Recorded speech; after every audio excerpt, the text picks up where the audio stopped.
Hi friends, இன்னைக்கு நம்ம ஏசு நூற்றுக்கு அதிபதியின் வேலைக்காரனை குணமாக்குகிற பைபிள் ஸ்டோரியை பார்க்க போகிறோம். இதோட பைபிள் ரெஃபரன்ஸ் மத்தேயு 8ஆம் அதிகாரத்திலையும் லூக்கா 7ஆம் அதிகாரத்திலையும் இருக்கு. ஏசு அவரோட மலை பிரசங்கத்தை முடிச்சதுக்கு அப்புறம் அவர் கப்பர்நகும் ஊருக்கு வரார். அங்க ஒரு நூற்றுக்கு அதிபதி இருந்தார். அவர் ஒரு ரோம படை தளபதி. அவர் ரொம்ப அதிகாரம் உடையவராகவும் அவருக்கு அடியில 100 போர் சேவகர்களும் கூட இருந்தாங்க. அவரோட வேலைக்காரர்ல ஒருத்தர் பக்கவாதத்தால ரொம்ப கஷ்டப்பட்டுட்டு இருந்தப்போ அவர் இயேசு அங்க வந்த செய்தியை அறிந்து இயேசுவால அவரோட வேலைக்காரனை குணமாக்க முடியும்னு அதிகமான விசுவாசம் வைத்து அவரோட வேலைக்காரனுக்காக விண்ணப்பம் பண்றதுக்காக இயேசுவை பார்க்க வரார். அந்த நூற்றுக்கு அதிபதி இயேசுவை பார்த்து, ஆண்டவரே, என்னோட வேலைக்காரன் ரொம்ப நோய்வாய்ப்பட்டு வீட்டிலே படுத்திருக்கிறான். அவனால அவனோட சரீரத்தை அசைக்க கூட முடியாம அதிகமான வலியினால அவதிப்படுறான்னு சொல்லி இயேசு அந்த வேலைக்காரனை குணப்படுத்தணும்னு அவரை பார்த்து விண்ணப்பம் பண்றார். அதுக்கு இயேசு, நான் அங்க வந்து அவனை குணப்படுத்துறேன்னு சொல்றார். அதுக்கு அந்த நூற்றுக்கு அதிபதி, ஆண்டவரே, நீங்க என்னோட வீட்டுக்குள்ளாடி வர்றதுக்கு நான் தகுதியானவன் இல்ல.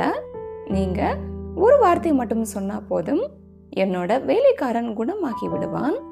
நான் அதிகாரத்துக்கு கீழ்பட்டிருந்தும் எனக்கு கீழ்ப்படுகிற நிறைய சேவகர் எனக்கு உண்டு.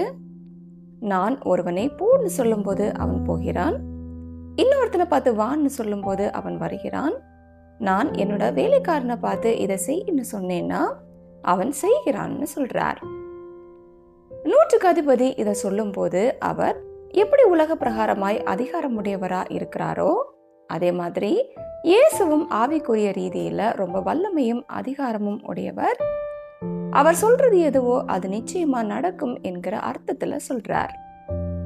இயேசு இதை கேட்டு ரொம்ப ஆச்சரியப்பட்டு அங்க இருந்த ஜனங்களை பார்த்து, நான் இஸ்ரவேல் ஜனங்கள் கிட்ட கூட இப்படி ஒரு விசுவாசத்தை இன்னும் பார்க்கலன்னு சொல்லி, நிறைய பேர் கிழக்குல இருந்தும் மேற்குல இருந்தும் வந்து பரலோக ராஜ்யத்திலே ஆபிரகாம், ஈசாக்கு, யாக்கோபு கூட பந்தி இருப்பாங்க. ஆனா பரலோக ராஜ்யத்தின் புத்திரரான யூதர்கள்ல நிறைய பேர் புறம்பான இருளிலே தள்ளப்படுவாங்க. அங்கே அழுகையும் பற்கடிப்பும் உண்டாயிருக்கும்னு சொல்றார்.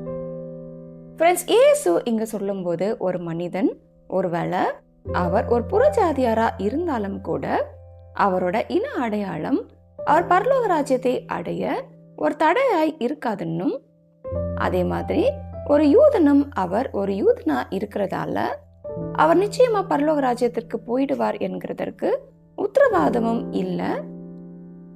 எந்த ஒரு மனிதனும் விசுவாசத்தின் மூலமா மட்டும்தான் பரலோக ராஜ்யத்துக்குள்ளாடி பிரவேசிக்க முடியும் என்கிறத அங்க இருந்த ஜனங்களுக்கு தெளிவுபடுத்துகிறார்.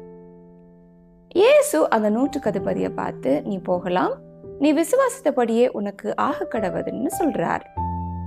இயேசு சொன்ன மாதிரியே அந்த நாளிலேயே அந்த நூற்றுக்கு அதிபதியோட வேலைக்காரன் குணமாகிறார். ஓகே ஃப்ரெண்ட்ஸ், மீண்டும் அடுத்த பைபிள் ஸ்டோரியில சந்திக்கலாம். Bye friends.